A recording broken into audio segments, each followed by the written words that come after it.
o impacto do Covid-19 em toda a cadeia de ônibus, ou seja, as montadoras, os meios de transporte. A gente vai conversar isso hoje com Renato Siqueira, jornalista especializado, um dos grandes especialistas, amigo meu, em ônibus. Você está em Niterói, não é, Renatão?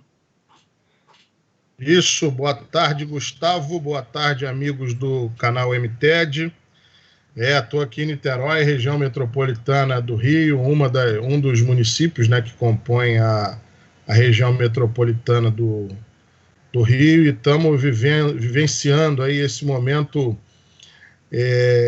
digamos, um Importante, pouco né? difícil do setor aí de transporte de passageiros, diante desse problema que impacta o mundo inteiro. E aí, quando você passa para as cidades, e aqui Niterói, como é uma cidade de médio porte, não deixa de sofrer as consequências desse fenômeno, né? Não deixa de ser um fenômeno que a gente já não via há bastante tempo. O panorama que a gente tem aqui no Rio é o seguinte: mais ou menos no dia 12 de março ou 13 de março, foi decretada a quarentena. Pois bem, o que isso significou? As... Desculpa a pausa, você lembra que a gente estava em vias de viajar para Curitiba com a Volvo, né? A gente ia cobrir um evento de ônibus na ocasião. tinha um evento de ônibus, e no começo do mês, no começo de abril, também teria um outro da Mercedes. Na primeira semana de abril teria um da Mercedes. Então, o que aconteceu? Porque o Rio de Janeiro tomou uma medida uma semana antes do que o governo de São Paulo. Então, assim, no dia 13 foi baixada aí a questão do estado de quarentena, que começou-se a ser cumprido no dia 16 de março. Hoje, se a gente for parar para analisar, a gente está completando um mês de quarentena. E aí, durante a primeira semana, ficou aquele comportamento do que isso realmente significava. E ao longo dos dias, com o passar dos dias, novas medidas foram sendo adotadas, incluindo as que impactam diretamente no transporte público, como a restrição de circulação de linhas, diminuição de frota, restrição das próprias pessoas aos modos de transporte, como no caso das barcas, e muito começou-se a falar essa questão da solidariedade. Entretanto, o primeiro grito de alerta, o primeiro sinal de solidariedade era você cumprir essa quarentena, era você participar, dar a sua contribuição, ficando em casa, fazendo o isolamento social. Certo. As escolas pararam, o comércio parou, enfim. O que a gente vê do dia 16 de março para hoje é que esse nível de isolamento social ele tem passado por uma oscilação. Na primeira semana houve um clamor, a segunda semana já foi de realmente um temor. Terceira semana também as pessoas se comportaram assim, e aí começaram outras medidas de cunho mais de precaução, o reforço na mensagem da higiene, do uso de equipamentos de proteção. Agora, o que se vê essa semana, no caso, semana passada, já é um afrouxamento desse estado de quarentena, e eu acredito que seja muito motivado pela dissonância de discursos entre as autoridades, seja ela da esfera federal com os governos estaduais, entendeu? E isso causa uma certa confusão nas pessoas.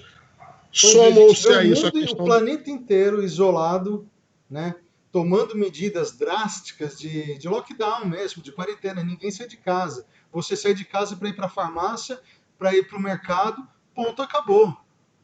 Fora isso, Sim. são situações absolutamente emergenciais. Você não sai de casa para comemorar o aniversário do seu pai, por exemplo. Não, Sabe? não. Eu passei por isso. Sabe, meu pai fez aniversário dia 31. né, comemoramos via Skype, assim como estamos conversando agora. Tem que tomar Não, cuidado, né? E aqui no Brasil isso a gente está acontece. vendo esse aborto, né?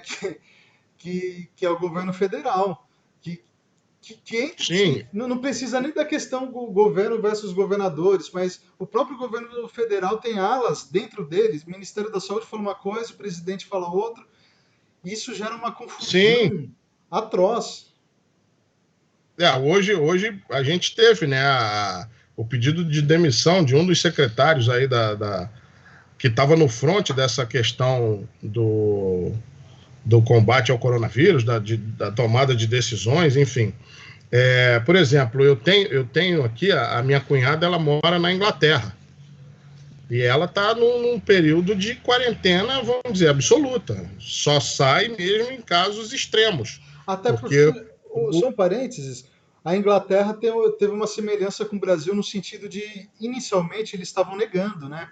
Eles demoraram Sim, para tomar sim, medidas de restrições. sim, Até mas que agora começou não, a não ter, teve jeito. não teve jeito. Não teve jeito. Todo mundo está trancado dentro de casa mesmo e assim, esperando vamos dizer, novas diretrizes para poder tentar retomar a vida. Algo que eu acho que não vai acontecer tão cedo, assim como aqui no Brasil. Renato, eu tenho visto, né, alguns especialistas em saúde, em epidemia, dizendo que a gente vai continuar tomando medidas de isolamento social mais ou menos afrouxadas, né, com o avanço do tempo, mas que elas serão tomadas até 2022. Ou seja, estamos falando de no mínimo um ano e meio, sabe, em medidas de isolamento social, mesmo que mais afrouxadas. Gustavo, o grande X dessa questão é o seguinte, e que é um dilema que o mundo está vivenciando. Por exemplo, quando se faz uma projeção de medidas de isolamento social até 2022, você para pensar o seguinte: como vão ficar os postos de trabalho e como vai ficar a economia durante esse período? Qual é o comportamento? Então, assim, a primeira análise que se faz é que todo aquele profissional autônomo, profissional liberal, enfim, ele vai ter o primeiro impacto disso. Digamos, aquelas pessoas, os empregados domésticos. Olha o tamanho desse universo falando em nível Sim, Brasil. Olha o que isso vai causar, o tamanho desse problema. E aí você vê que o governo, apesar de estar adotando uma medida emergencial agora com essa questão do auxílio emergencial, isso vai levar 2, 3 meses. Se você levar isso para 2 anos, olha o impacto econômico que isso gera. Então, assim, eu acho que é o que a gente estava falando no começo da nossa conversa, questão da corrente de solidariedade. Eu acho que, primeiro de tudo, uma coisa sou eu ser solidário fazendo a minha parte. Outra coisa é o seguinte, eu tenho que fazer uma outra parte, que é produzir, que é sustentar a minha família. Como vai ficar isso? O que o governo ou o que os governos vão adotar de medidas capazes de socorrer essas pessoas, principalmente as que estão vivendo abaixo ou então na linha da pobreza. Esse tipo de coisa, o Brasil não está preparado. E eu acho que economia nenhuma estava preparada. Mas em outras economias, você vê uma tomada de decisão, você vê pelo menos a discussão de medidas capazes de socorrer essas pessoas. exatamente. Então, eu acho que isso é o que A vai gente está vendo precisar governos ser. enviar dinheiro diretamente para as pessoas, reduzir impostos ou simplesmente parar de cobrar impostos. Tem uma série de coisas que estão sendo feitas internacionalmente que no Brasil a gente ainda não vê. Por exemplo, eu conheço um Sim, caso sim, muito de perto. foi anunciado, o governo federal anunciou junto com 5 bancos, entre públicos e privados, que ajudaria a pagar o salário de funcionários, até 2 salários mínimos, a taxa de 3,75% ao ano. Conheço uma empresa que está indo negociar com um desses bancos privados, que é o Bradesco, não tem problema nenhum em falar, e que, para fazer isso, eles estão exigindo que se passe toda a carteira para eles, ou seja, todos os funcionários vão precisar ter conta, salário dentro do Bradesco, e, além disso, condicionou o empréstimo a uma capitalização. Ou seja, Isso, o governo ainda libera isso é praxe de todos esses 200 bancos. bilhões de reais para banco e não tem contrapartida. Eles continuam chantageando e se aproveitando do pequeno empresário, Sim, do sim, micro, do médio, que é quem precisa. sim, sim. Ou seja, Isso ainda não tem não precisa, proteção de governo, cara. não precisa ir muito longe. Não precisa ir muito longe. Você abre uma linha de financiamento de um imóvel e a Caixa Econômica te empurra um produto desse aí, ou uma capitalização, ou um seguro, não sei das quantas, que acaba te tomando parte de um recurso. Ou seja, nada mais é do que uma situação casada aí, ou seja, financiamento de imóvel, você necessariamente faz com a Caixa, depois é que a negociação toda já estiver sendo feita, você pode migrar essa questão do financiamento para o seu banco de preferência, enfim, mas geralmente a Caixa é que tem um planejamento para melhor oferecer as condições para a pessoa financiar o imóvel, mas ao mesmo tempo ele te empurra um cartão de crédito, te empurra uma capitalização, e aí? Justamente. Isso é praxe, ou seja, e o pior de tudo é você ver que neste momento em que realmente as pessoas deveriam estar amparando umas às outras, e aí quando eu digo as pessoas, eu incluo pessoa física e pessoa jurídica. Sem dúvidas. E você não vê isso. É impressionante. Por exemplo, hoje tem uma notícia que é a coisa mais beira o absurdo. Eu só fico preocupado porque no meio de tanta fake news, tanta bobagem mas eu acredito que isso não seja fake news, não. Dizendo que o Banco Itaú ia fazer uma doação de R$1 bilhão para Fundação Itaú, cara. Ajudar na Covid, nas coisas, no tratamento, nas coisas do Covid-19. Mas aí ela vai doar para quem? Para a Fundação Itaú. Gente! Tira do bolso esquerdo e põe no bolso direito. Exatamente. Aí você vira e fala assim, onde é que a gente está? Isso é sério? Isso é real? Ou seja, esse país que a gente tanto pede para que as pessoas façam a própria parte, e os poderosos e as grandes instituições financeiras estão fazendo o quê, gente? Exatamente, até porque se a preocupação, né, que o governo fala tanto em preservar os empregos, em cuidar da economia,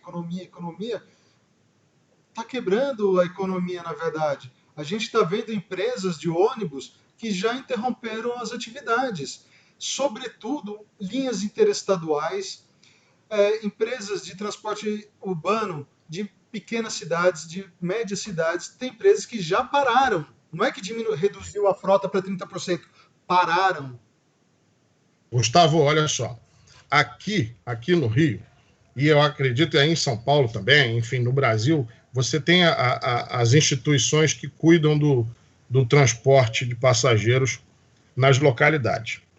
Aqui no Rio de Janeiro são 10 sindicatos que congregam aí cerca de 200, 190 empresas.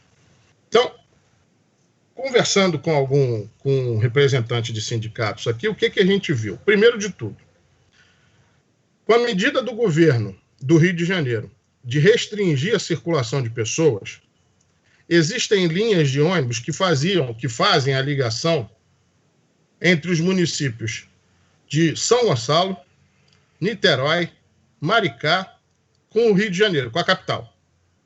Então, se você não pode atravessar para a capital, ou seja, não passa pela ponte Rio-Niterói, que é até para dar uma noção para quem vai nos assistir, quem nos assiste, Essas empresas detêm somente essas linhas. Ou seja, elas estão completamente paradas. São frotas de 40, 50, 60 ônibus, às vezes até mais, toda a frota estacionada na garagem. Ou seja, todo mundo sabe que o transporte de passageiro aqui no Brasil, com exceção da cidade de São Paulo e, se não me engano, do Distrito Federal, que injetam uma grana, injetam um subsídio no transporte, o restante do Brasil, o transporte de passageiros é bancado pelo custeio da tarifa. Ou seja, se esse dinheiro não circula, se esse dinheiro não entra, olha a reação em cadeia. É frota parada, a empresa está arrumando para quebrar. É boleto chegando porque a frota está financiada em muitos casos. Sim, sim. Sabe, não é só a questão, como que eu vou pagar salário se não tem tarifa? Você tem frota financiada, você tem uma série de questões aí trabalhistas também, com outros funcionários que vão muito além do motorista, né? E que tá todo mundo perigando. Para você ter uma ideia, existem aqui na região metropolitana, tem a região do leste fluminense aqui, tem um sindicato que trabalha toda essa região aqui. Parece que houve uma reunião entre o sindicato das empresas com os representantes dos sindicatos dos rodoviários. E eles assinaram uma convenção coletiva. Nessa convenção coletiva, existe a possibilidade, olha só, da suspensão do contrato de trabalho desses rodoviários por até 3 meses. Ou seja, o rodoviário, que na sua grande maioria recebe um salário mínimo, vai ficar 3 meses sem salário. Isso sob o guarda-chuva da manutenção do posto de trabalho dele pós esse período da pandemia. E aí... o cara que tem que sustentar uma família com um salário mínimo vai fazer o quê para comer, para pagar conta, para sabonete, para lavar a mão. Exatamente, para se proteger. Para se proteger, cara. Ou seja, e aí retoma-se aquele papo que a gente falou lá atrás. Vai depender da solidariedade de pessoas para poder fazer o básico. Ou seja, higiene pessoal, cuidado pessoal. Ou seja, para você ver em que ponto nós estamos. Por exemplo, eu estava vendo ontem... muitas vezes escolher se vai almoçar ou se vai jantar, né? O cara só vai fazer uma refeição por dia. Sim, ele tem que sustentar, às vezes, ele vai mudar, ele vai mudar por completo os hábitos dele. Vai mudar por completo. Por exemplo, eu estava lendo um material ontem do ITDP, que é só para você ter uma noção. Conforme eu tinha te falado. No Brasil, com exceção de São Paulo e do Distrito Federal, o restante das cidades onde tem transporte regular estabelecido, ele é bancado única e exclusivamente pela tarifa.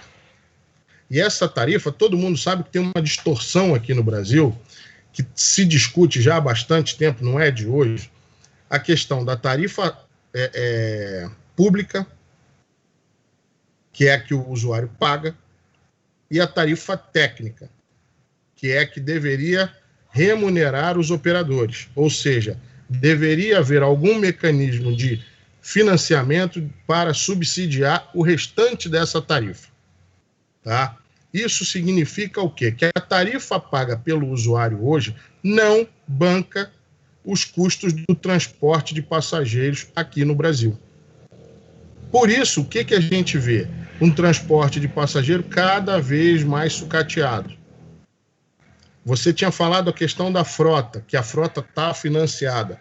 Se você parar para analisar, o ritmo da renovação de frota no Brasil nos últimos anos, ele tem diminuído, ou seja, a idade da frota do circulante no país tem aumentado. Capitais importantes como São Paulo, como Rio de Janeiro, que chegaram a ter as duas chegaram a ter frotas com 3, 4, 5 anos. Esse prazo, esse período vai aumentando. E o passageiro vai sentindo isso cada vez, porque ano a ano tem aumento tarifário. Para as famílias que ganham até um salário mínimo, elas chegam a gastar 18% da sua renda no custeio do transporte. Olha o tamanho desse pepino, digamos. E olha que esse cara, hoje, ele não tem renda nenhuma. Essa família não tem renda. Ou seja, está mais do que na hora de se rediscutir o modelo de financiamento, o modelo de custeio do transporte no Brasil. Só que, como é que você vai botar um assunto desse na pauta quando que o mais importante hoje é você cuidar da sua vida, é cuidar da sua saúde? O panorama que a gente tem para o transporte de passageiros nas cidades brasileiras para os próximos anos, Gustavo, é muito nebuloso. As medidas, existem várias medidas, vários projetos da Frente Nacional de Prefeitos, lei para se fazer, se tirar recurso dos combustíveis para poder financiar. Isso tudo já está há muito tempo em Câmara, em Senado, e a coisa não avança. E num momento desse, em que a saúde, a área da saúde precisa e muito de recursos, assim como, vamos dizer, a assistência social, que é para ajudar essas famílias que não têm renda, a questão do transporte vai ficar cada vez mais para trás. Os operadores... É uma tendência que faz todo sentido. Como é que é? Faz todo sentido a sua análise. Então, assim, os operadores que vivem clamando por uma mudança no sistema de financiamento, cara, esses amigos, esses camaradas, eles vão sofrer ainda mais. Agora, o recado para eles é o seguinte também. A partir do momento que houver uma sinalização de que isso possa acontecer, ou seja, medidas reais de financiamento do transporte possam ser adotadas de maneira efetiva, que isso seja traduzido realmente num transporte de qualidade e de acesso, principalmente para as pessoas de baixa renda. Que se criem mecanismos capazes de fazer com que essas pessoas tenham acesso ao transporte público. Até porque, Renatão, transporte já é considerado há uns 2 ou 3 anos, pelo menos, como direito social. 5 anos. 5 anos, a lei né? de 2015, Exatamente. Junto com outras obrigações, saúde, educação, transporte também é considerado esse direito. Então, é tirar isso tudo do papel e fazer isso funcionar. Agora, infelizmente, hoje você vive um cenário que não te permite isso. Mas a partir do momento que permitir, que realmente seja feito. E acabar de vez com... E a gente sabe que isso existe, obviamente que em alguns casos essa relação já tem melhorado consideravelmente, mas ainda existe muito aquela relação do operador que é o amiguinho do político. Tem. E aí, meu amigo, eu acho que, independentemente de você ter uma relação de amizade ou de proximidade, ou até mesmo uma relação que possa transcender isso, você virar e falar, olha só, eu preciso manter a minha atividade, dependo de você. Que se crie realmente as condições necessárias para a melhor operação e que realmente se discutam medidas para melhoria do transporte para a população, principalmente o pessoal de baixa renda. Sim. Renatão, vamos falar também do impacto, então, sobre o transporte em si, tá? Ou seja, ah, os motoristas, né, por exemplo, quem ainda não parou as atividades, tem frota reduzida circulando, mas está circulando, não é verdade? E os motoristas, Sim, sim, sim. eles estão sob risco de contágio, É, assim como os próprios o que passageiros. Já existe caso de motorista com sim, Covid-19.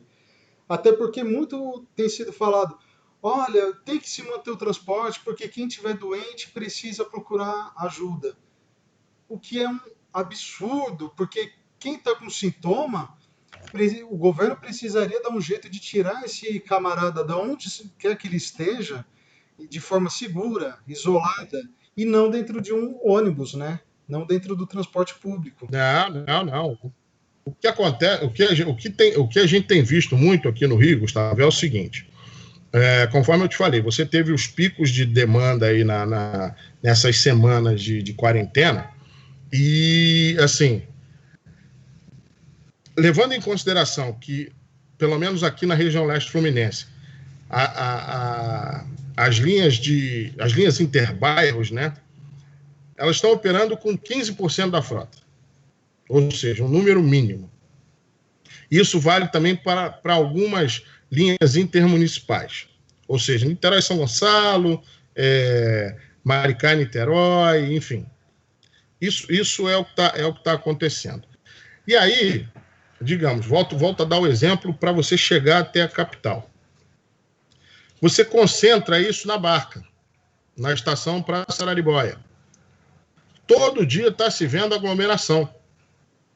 Por mais que você tenha o pessoal usando máscara, não sei o quê, e os próprios funcionários das barcas também usando equipamento de proteção, mas ali está sendo um ponto de contágio. E a mesma coisa para os ônibus. Existe aqui no Rio a obrigação da frota ter ar-condicionado. Com isso, o ônibus é todo fechado. Então está ali em risco o motorista e os passageiros que, porventura, não estiverem usando máscaras. Da mesma forma, se você vai para a capital, BRT. A gente tem visto muito aqui aglomeração nos pontos, nas estações de embarque do BRT. Seja Santa Cruz, seja Barra da Tijuca, no Terminal Alvorada.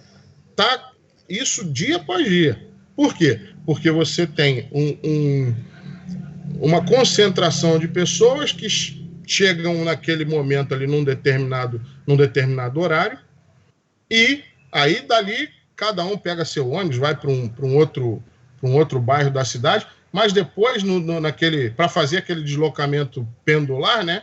Volta todo mundo para o terminal Alvorada, volta todo mundo para um terminal da Central, alguma coisa assim, para dali pegar os ônibus para as suas respectivas residências. Ou seja, isso ainda está acontecendo, por mais que aqui tenha sido adotado uma medida do próprio governo para que parte desse comércio dito essencial passe a funcionar num determinado período e as indústrias comecem a trabalhar, a operar um pouquinho mais cedo.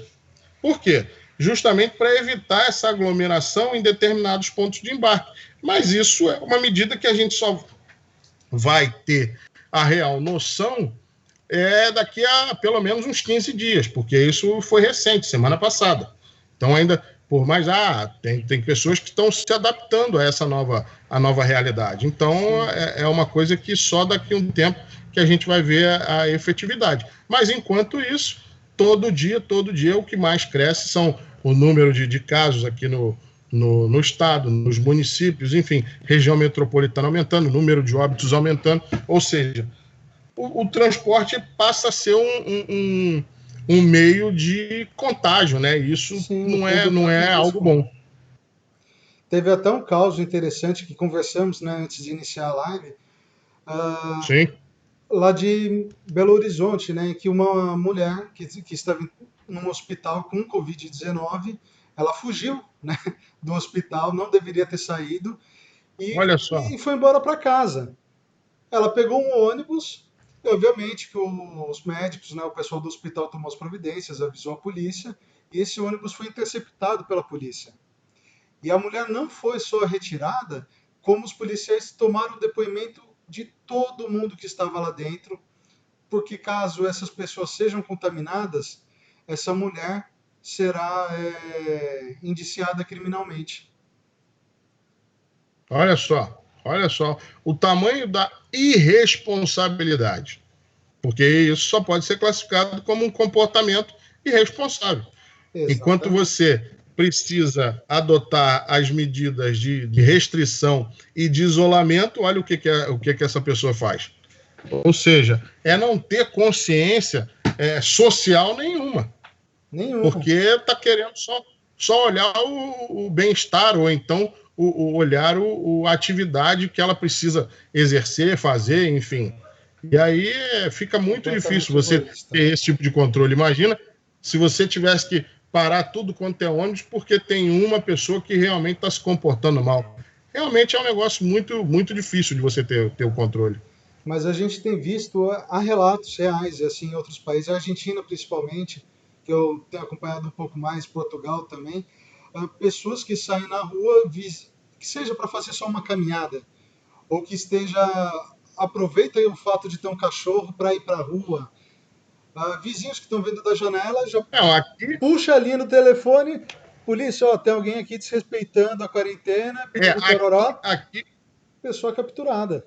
aqui o que a gente tem visto bastante é justamente o acionamento do Disque Aglomeração, porque a Prefeitura do Rio criou esse canal para que as pessoas possam ligar e avisar.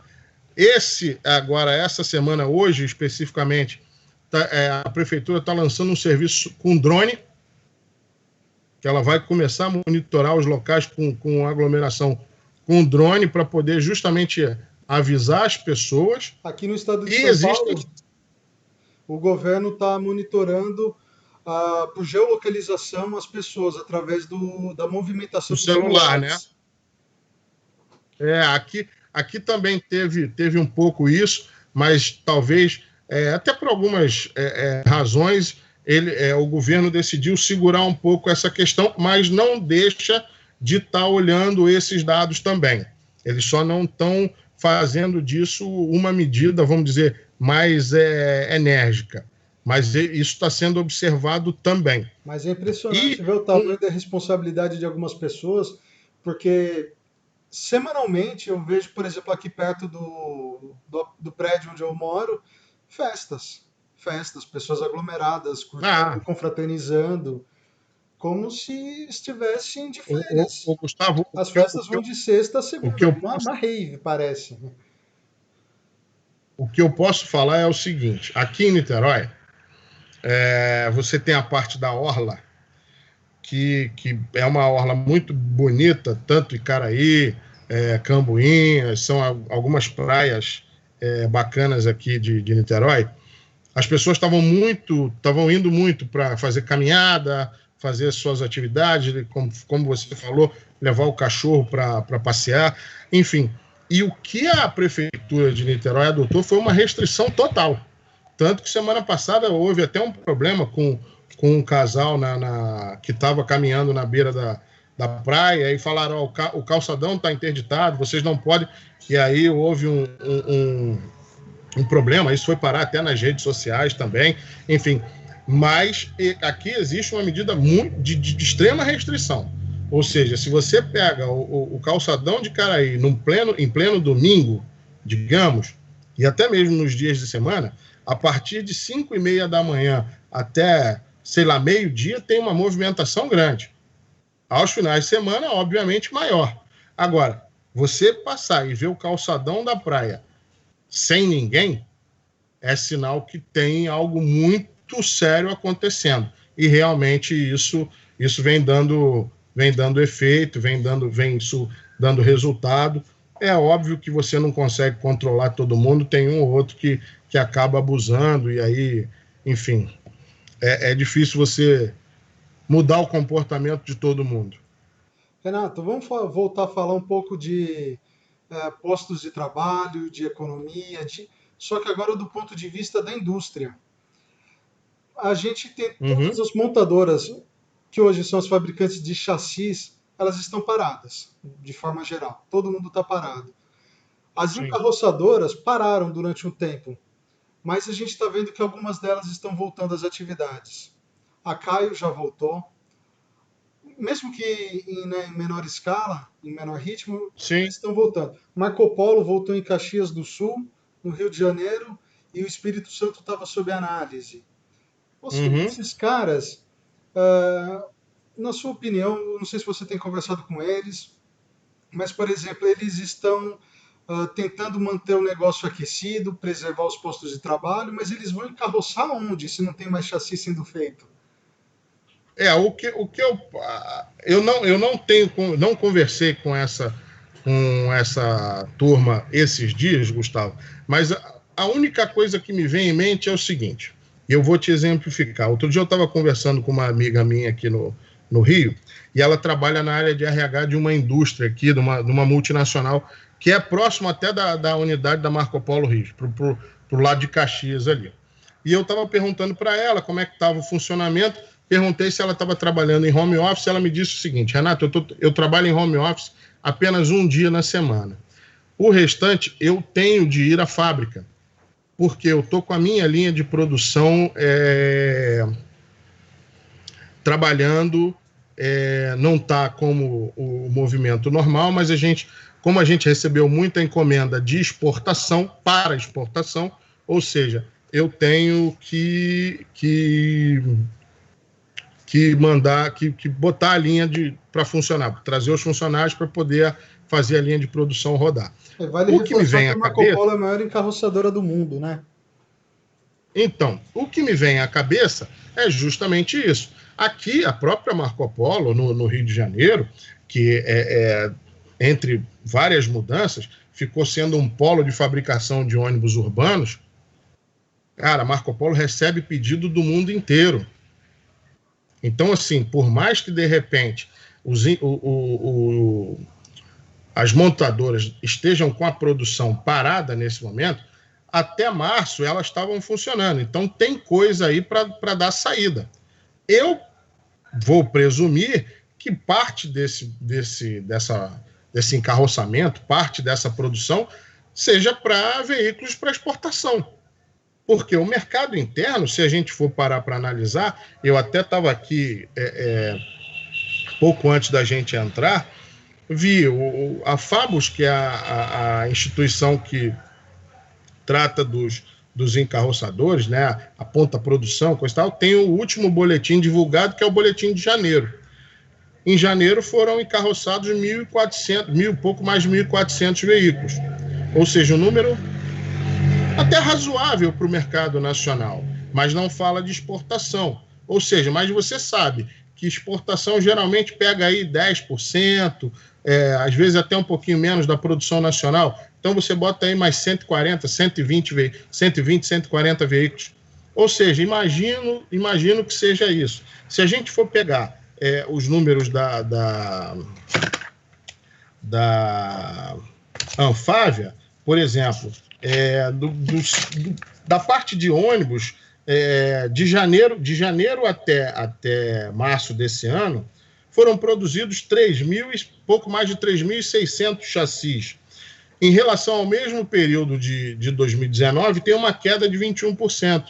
Ou seja, independentemente da pandemia, o mercado já estava com um comportamento mais moderado, certo? Então, assim, eu acredito que, inicialmente, seja essa produção das carrocerias seja para atender alguma demanda de exportação ou alguma coisa que ficou faltando para o mercado interno, porque se a gente parar para analisar que as montadoras pararam aí tem 2 semanas, até isso retomar vai levar um tempo, e isso vai acontecer com as encarroçadoras também. Provavelmente elas estão querendo ganhar tempo com as demandas que já estavam aí para entrar na planta mesmo.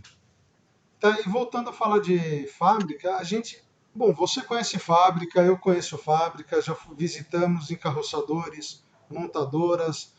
né? E a gente sabe que muitas vezes na linha de montagem as coisas são feitas simultaneamente e os operários eles estão trabalhando praticamente braço colado, porque um segura uma poltrona, o outro parafusa, limpa Sim, as sim, coisas. sim. E são atividades que não dá para você falar necessariamente, ah, vou fazer uma coisa aqui e depois eu faço a outra. Porque se você não fizer Não, não. sincronizado, não, não funciona. Simplesmente não vai ser Não, às vezes pegado são 4, 5, 6 pessoas no mesmo produto, no né? mesmo produto, na mesma estação, né? E são, ou seja, são pessoas que não estão naquele 1 metro, 1,5 metro protocolares, né, que Não, se não. pede. E que, obviamente, Aí respeitam é ali os todo mundo procedimentos de usando higiene. equipamento de proteção. É o É, mínimo que se imagina. é isso aí. Renatão, tem mais alguma coisa para a gente falar sobre ônibus que você tem apurado? Gustavo, o que eu gostaria de deixar registrado são duas coisas rápidas. Uma é que a gente já falou, mas falou do ponto de vista da frota reduzida. É, aqui no Rio, você tem um volume de passageiros transportados por dia da ordem que isso aí vai gerar 12 milhões, 10 milhões, e isso nesse período da quarentena, semana a semana tem caído.